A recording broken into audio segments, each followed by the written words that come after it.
Good morning, everybody. This is another edition of the Past Ball Show brought to you by JohnPielli.com as well as St. Aloysius Church and School in Jackson, New Jersey. It's Saturday edition and the last show that we're going to be doing from this particular location.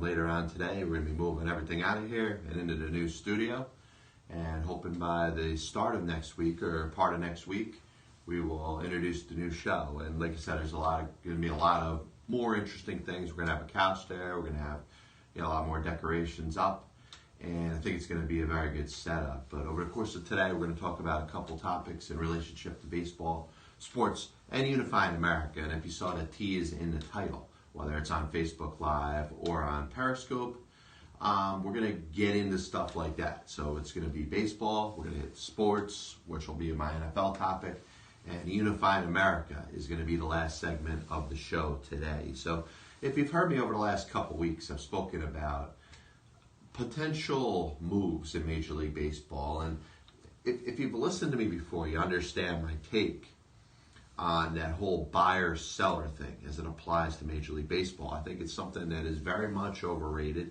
I think it is something that leaves for a fan to kind of jump off and go to if your team isn't doing well. In other words, if your team is playing very well, then you think of what positive things you've gotten over the good play, but also what type of moves your team can make to get better.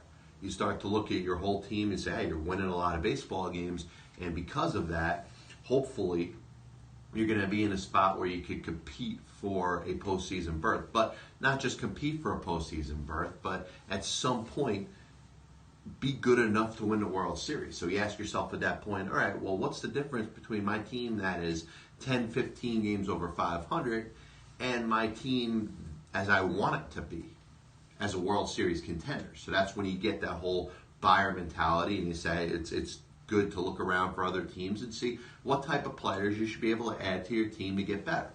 The other side of it is where I kind of fall off the rails a little bit, a part that I severely disagree with, a part that I think is extremely overrated, is that quote-unquote seller's mentality. Because what comes with it is the attitude or the feeling that baseball analysts and the general public is in a position to tell a Major League Baseball team what to do.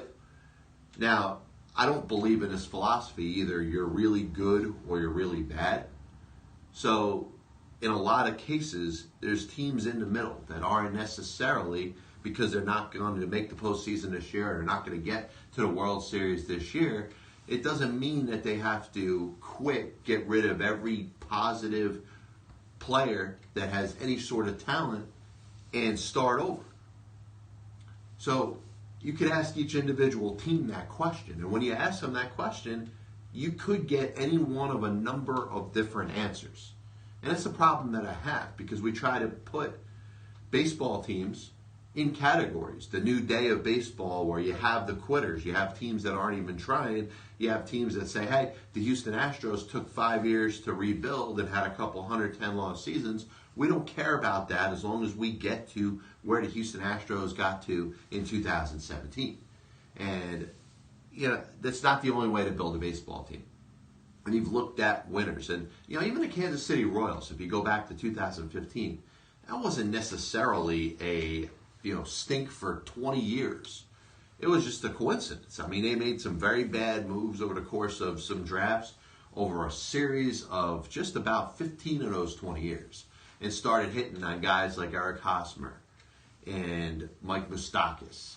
Obviously did a lot of positive things with that Zach Greinke trade, bringing in Lorenzo Cain, Alcides Escobar, and other players like that ended up helping them. But, to each team, if you go back to the last 20 World Series championships, the last 40, 50, 60 World Series champions, you'll see that each team has done it in a different way. There is no set model. There is no set standard in regards to exactly how you're going to build a baseball team. Not everybody's done it the same way. If it was that easy, all 30 baseball teams would do things the same exact way, and they would alternate World Series championships, because it would be a set formula and it would be successful to do. So I don't believe that you should put teams in a category, either you're a buyer or a seller. And I go back a couple of years ago to something that really kind of pissed me off when I was hearing the possibility that the Angels should trade Mike Trout. And they should trade Mike Trout because they don't have a good baseball team around him. You're talking about the guy who at the time was the consensus best player in baseball, and 2 years later has probably gotten better. So where he stands as regards to being the best player in all of Major League Baseball, is kind of grown over the last couple of years. It's not like it was a surprise then when he was the best player in baseball. It's not even a surprise now that he's gotten even better. But how could you sell to any franchise, especially a team like the Angels who have the consensus best player in all of Major League Baseball? How could you sell to them that they're better off trading that player? And even further, how could you tell them that they should trade him because their team is not any good? And listen, the Angels a couple of years ago were in worse shape than they are right now. I think they're on the peripheries of potentially being in a wild card hunt. You look at where Seattle is, you look at the Boston Yankee loser, whoever ends up in second place there, and you know that whoever's trying to get into the postseason for that second wild card has got a tough task ahead. I wouldn't rule the Angels out of it. Shohei Ohtani coming back and being able to help them in a lineup is going to help them out, is going to put them in a good position. I don't know if he's going to get on the mound this year again, but I do think the Angels are better than they were a couple of years ago. But these people were saying, hey, you must trade Mike Trout. Not just trade Mike Trout because you're going to get better players back, because you are unlikely to do that, but trade Mike Trout because your team is not any good. If you don't have a good team, you don't deserve good players. That's the philosophy that a lot of modern-day baseball fans have. It's spread out to the world of analysts. It's spread out to the world of broadcasters and writers. But the philosophy now is if you don't have a good baseball team, you don't deserve to have a good baseball player. And this takes me to the potential of the New York Mets trading Jacob deGrom. Now, I do hear a lot of people out there that are saying, hey, Noah Syndergaard might be a better fit for a lot of other baseball teams. I think if you flip him and get a couple more years of team control with Noah Syndergaard, it would make a little more sense. The problem is Noah Syndergaard's not on the field right now. Noah Syndergaard's got an injury with his finger, and you don't know when he's going to be pitching in a minor league game, any type of baseball game anytime soon. So you can't talk about a trade involving Noah Syndergaard until he's out on the mound. And not only that, until he's on the mound for a little while. Until he's pitched in a couple consecutive games. Until you've got to a point where you realize that he's almost back, his health concerns and his injury issues are put aside. So we can't talk about a potential trade for Noah Syndergaard. But Jacob deGrom, I think the Mets would be smart if they listened to other offers that exist out there in Major League Baseball. Now, I don't think it would make sense. I think from a positive standpoint, if you're thinking about the New York Mets and their future, you're not necessarily guaranteeing yourself you're going to be better if you trade Jacob deGrom. Jacob deGrom's talent, where he stands on this team, but also where he stands in Major League Baseball, gives the Mets a good chance to win every game that he goes out there and pitches. Unfortunately, the Mets are not playing good baseball.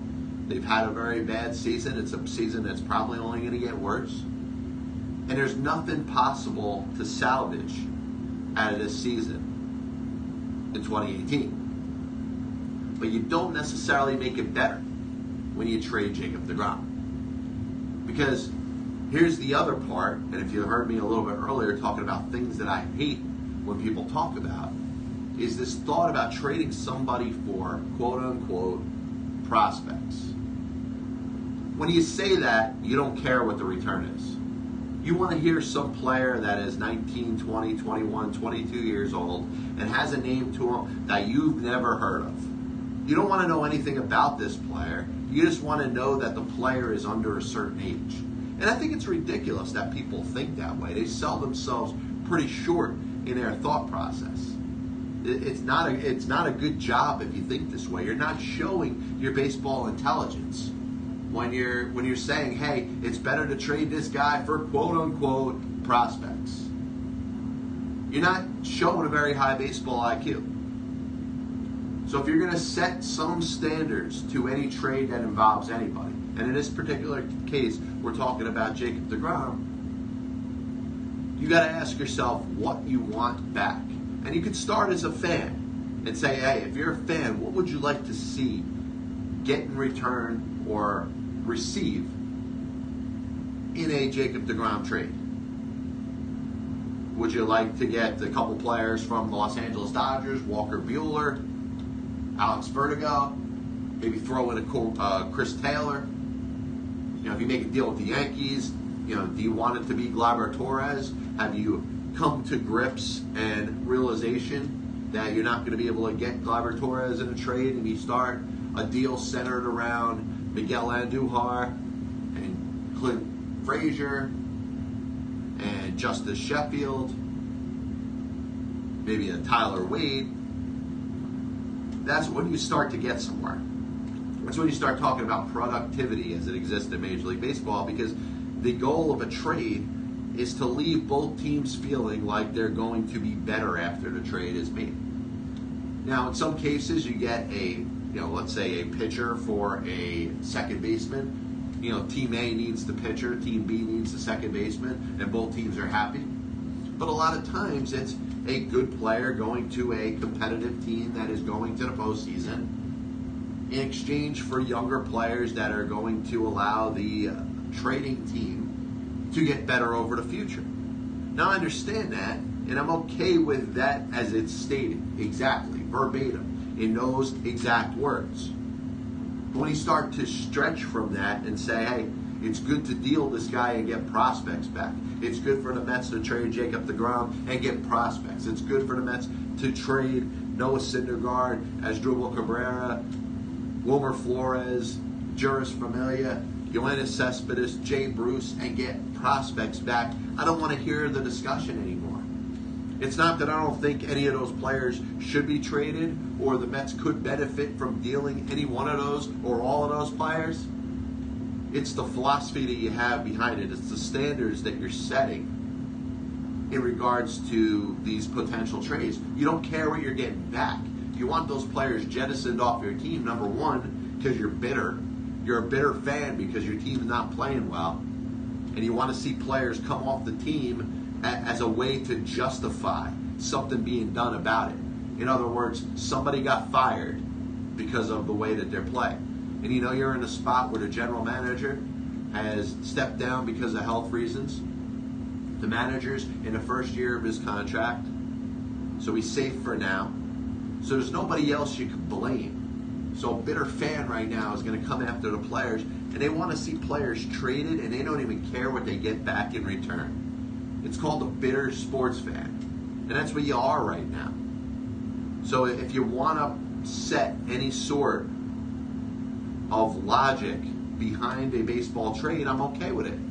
You tell me you want to make a deal with the Yankees for Jacob deGrom, you want to send him over there, you want to start with Miguel Andujar and Clint Frazier and Justice Sheffield, and then maybe build off of that trade, I'm okay with that.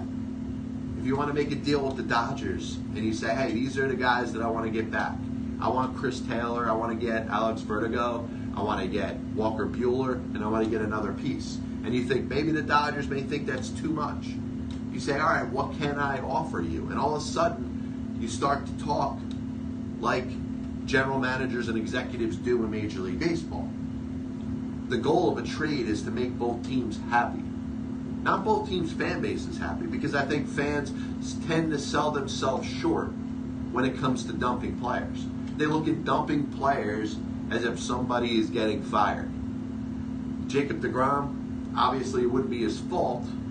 Him being dealt to anybody would be the Mets conceding the season. I can't imagine anybody saying, hey, Jacob deGrom got fired. But if you dealt to Asdrubal Cabrera and Juris Familia, especially Juris Familia, think about it. He's had a rough season. He's had, obviously, his moments in the postseason a couple times where he hasn't gotten the job done. So just like any other closer in Major League Baseball, he's going to face more heat from the fans than any other player that plays any other position. So Jeurys Familia, if he is traded to the Boston Red Sox hypothetically, and you get a single-A pitcher that's 19 years old that you don't know anything about, the way you look at it is you say, this player got fired.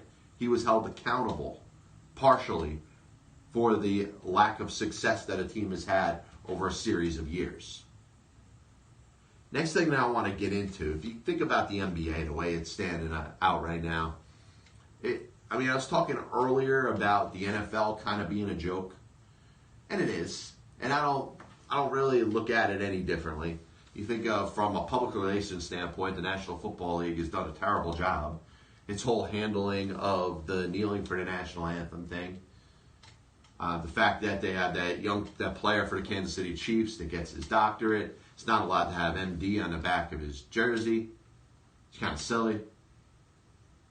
I look at the NBA, and you could say that the off-season is a little more interesting and fun and enjoyable than the actual regular season and the playoffs. Because if you follow the last 4 seasons, you've seen the Golden State Warriors and the Cleveland Cavaliers get to the NBA Finals.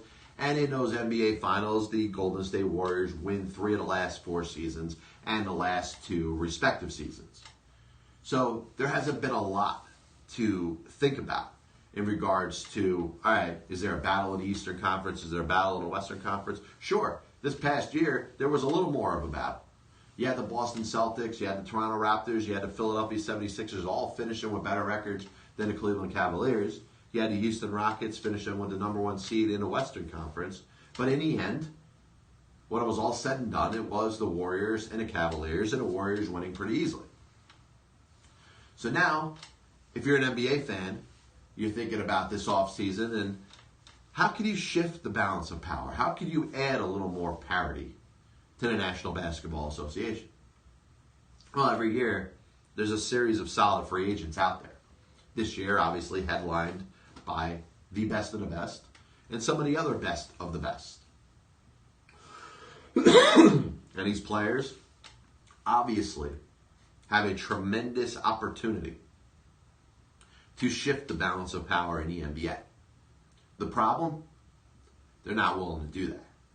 Rather than play for other teams, if they want to leave the team that they're playing for, or continue to play for the teams that have brought them up and they've been known to play in a particular city, these players are looking to unify and become a super team, but not become a super team in a place that hasn't won an NBA championship, but to become a super team in a place that has won probably way too many championships in the National Basketball Association.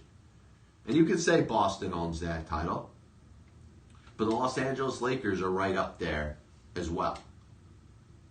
And I wouldn't mind if LeBron James and Kawhi Leonard and Paul George all decided to play in Charlotte, or all decided to play together in Minnesota. And obviously I'm being hypothetical here. I'm not analyzing how the roster would look in any of these particular cities. But if they wanted to go together and play in Toronto, if they wanted to go play together in Oklahoma City, and win that particular city a championship, something that has never seen before or hasn't happened too often, I'd be okay with it. But the fact that they all want to get together and play for the Lakers, I don't think is good for the National Basketball Association as well. Now, if you think that LeBron, for his legacy, we could talk about this separately, which I don't really care too much about. His legacy gets analyzed after every minute of every game, let alone every season that he plays. This is a guy that's been to the NBA Finals 8 years in a row. He's won 3 NBA championships. He's done it with very little help. You want to talk about him being the greatest basketball player of all time? I don't care where you feel on it. I'm neither here nor there. I can understand why, because he's the best player of this generation. But I could also understand why not. And you think of Bill Russell, 11 championships in 13 years. You think of Michael Jordan, 6 out of 7. years that he played, he won the NBA championship. But the problem that I have is you want to see the NBA shift and have a little more parity, and it doesn't. The Warriors are going to retain Kevin Durant and are probably going to be expected to be the favorites this coming season. Cleveland Cavaliers, if they lose LeBron James, which they're expected to, are probably going to take a big step back. The Boston Celtics probably throttle themselves into the top seed in the NBA Eastern Conference. And you're probably expecting, contingent on where these other players end up, that's going to be a Golden State Boston NBA Finals. Now you're also looking at what super team LeBron is going to be able to assemble in Los Angeles. Because let's be honest, one of the worst kept secrets in the entire National Basketball Association is the fact that LeBron James wants to play in LA. He's obviously not going to go play in LA by himself. He's going to want Kawhi Leonard to be acquired there, and I believe if the Lakers end up acquiring Kawhi Leonard, that would pretty much etch in stone that LeBron James is going to go there as well. And he's recruiting Paul George. He has spoken to Kevin Durant, saying, hey, you know what, why don't you come with me to LA? So, we're talking about the decision as it existed 8 years ago. And ESPN capitalizing on it, and LeBron James analyzing all these different things that he was thinking and announcing that he was going to go to the Miami Heat on that particular show. Well, he's graduated from that. Maybe he's a little more mature than that. But he's pretty much putting his eggs on the table and letting it known through the public and the media where he's going to end up. And I would like to place a bet as it exists here. We haven't done PLE's picks in a while. I'd like to put some money on the odds of LeBron James going somewhere else and just leave that as a nest egg, because the odds should be going, continuously against that as being a possibility. LeBron James' possibility of staying in Cleveland. LeBron James' possibility of going to the Philadelphia 76ers. I'd like to go to the sports bet today and put some money down on it. Not a lot of money. Maybe about $10, $20, something like that. Something that I could spare.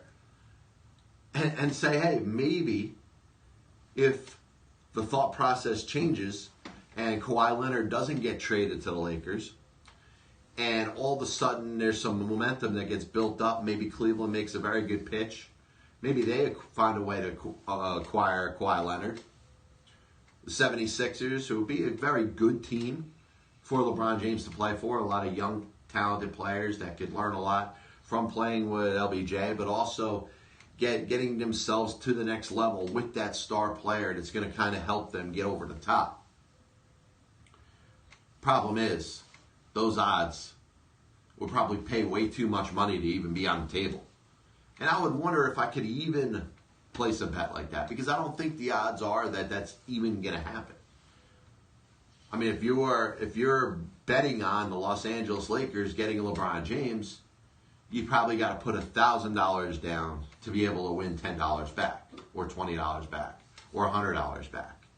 It's going to be a tough bet for you. You bet $1,000 and you come out with $1,100. It doesn't look like a very wise bet, but it's probably as close of a sure thing as possible. LeBron James going to the Lakers. Kawhi Leonard will probably be traded there. Paul George will probably sign there. And you'll be off to another NBA season where we're going to talk about the potential of LeBron's super team competing with the Golden State Warriors. And not only that, but you do have the Houston Rockets with James Harden and with Chris Paul, and with the other players that are assembled around them, the Tuckers, the other players that they got, Trevor Ariza. How does Houston react in this? And it's interesting to look at, and I think it's going to be pretty interesting to see how, the Warriors, I think they're going to try to potentially add. And you're going to see a lot of these players that end up having their contracts forfeited or bought out. Joakim Noah with the Knicks. You think he'd be inspired by a chance to play for the Lakers with LeBron or Golden State or Houston? Of course he would be. And there's a lot of star players in the NBA that are hoping to take buyouts. Dwight Howard, when he's officially traded tomorrow to the Brooklyn Nets, he's going to get bought out. The thought is, all right, what other stars in the NBA is he going to align himself with? It's just not fun to watch. It isn't. And I'd like to see a little more parity in the NBA. And I thought we were kind of getting there in the postseason last year. I was thinking of Indiana taking Cleveland in Game 7. I was thinking about, Toronto and Philadelphia and where they stood. And the Boston Celtics, who I thought were going to be favored and were going to be expected to beat the Cleveland Cavaliers in the Eastern Conference Finals. It didn't happen, but at least it stood for some good basketball. And it was fun to watch. It was interesting. It was enjoyable to watch these games, even though they ended up going the way that, if you thought back to the beginning of the season, you would have expected them to go.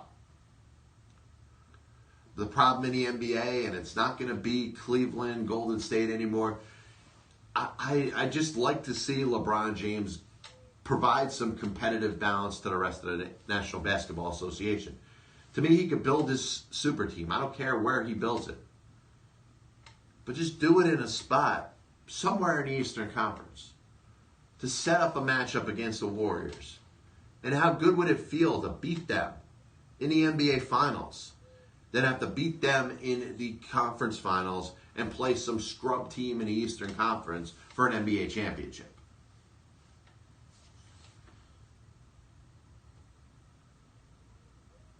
Last thing I want to get into today, and of course this is the Pass Ball Show brought to you by JohnPLA.com.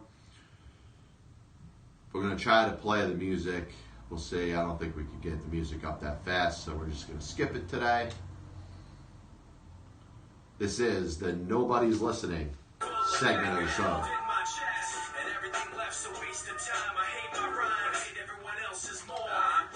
Nobody's listening here on the Pass Ball Show. Just a reminder that just about anybody that's tuned in to the beginning of the program today is probably tuned out.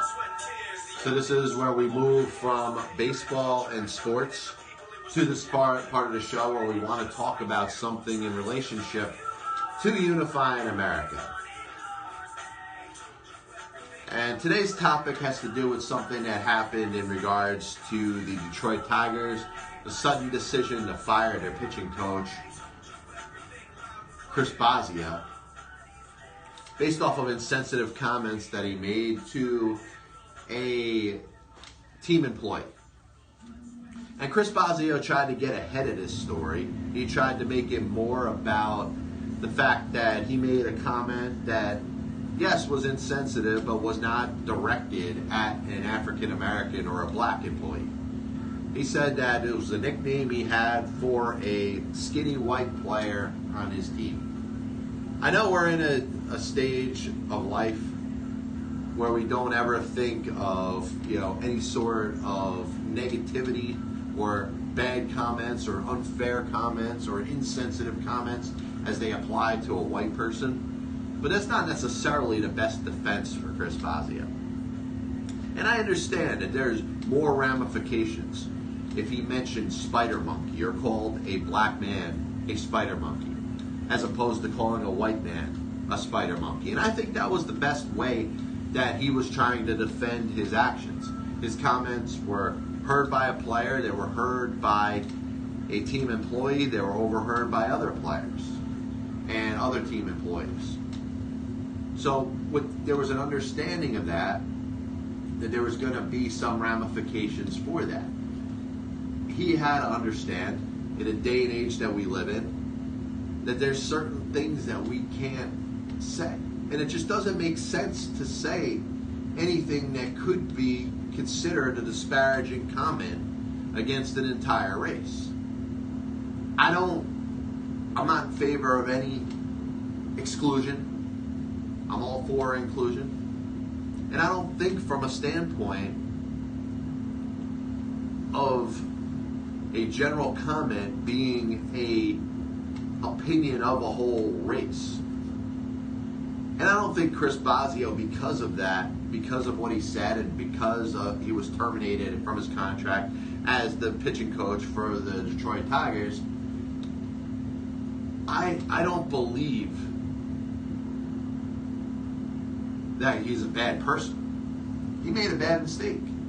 And he'll probably get a job in Major League Baseball somewhere. Somebody will hire him. He's won a World Series championship as the Chicago Cubs pitching coach. He was brought to the Detroit Tigers and was actually doing a pretty good job. Him and Ron Gardenhire and the staff there were doing a little bit better than could be expected.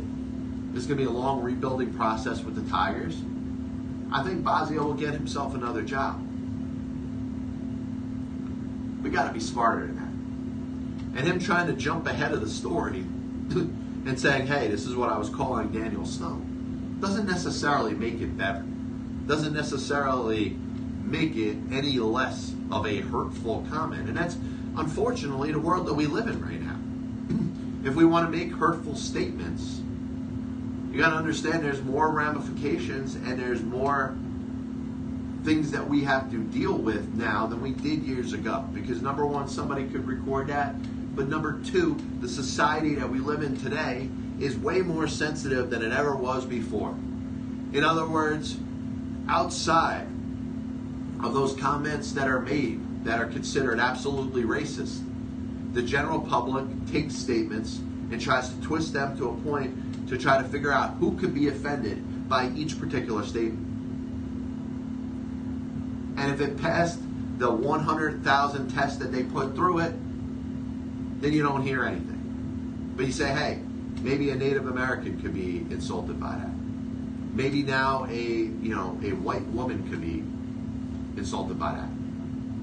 A homosexual could be offended by that. An immigrant could be offended by that. And I understand that we want to be in a world where we're including everybody.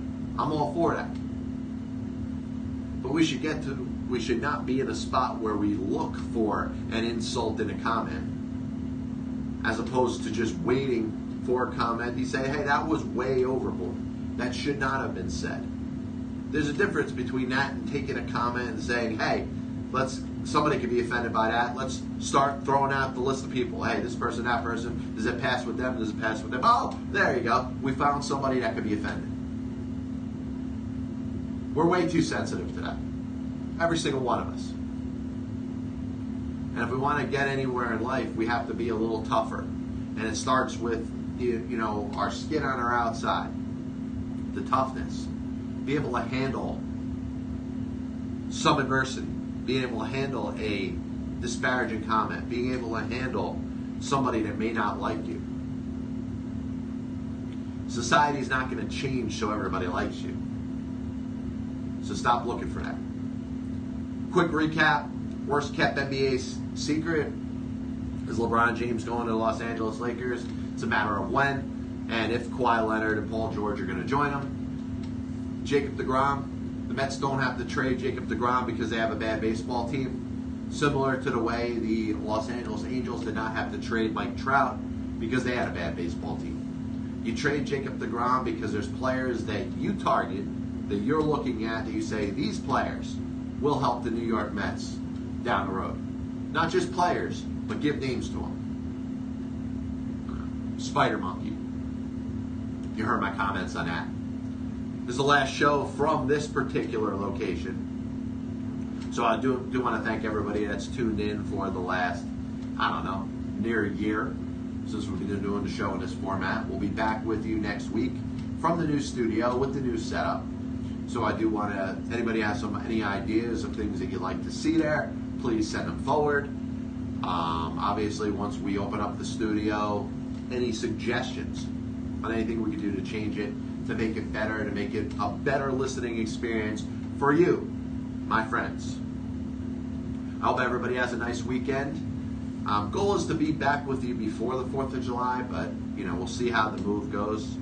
If we're in a position to do a show from there, we'll do it. If not, I hope everybody has a nice 4th of July. Certainly hope everybody has a nice 4th of July weekend. God bless you, and as always, I'll see you on the other side.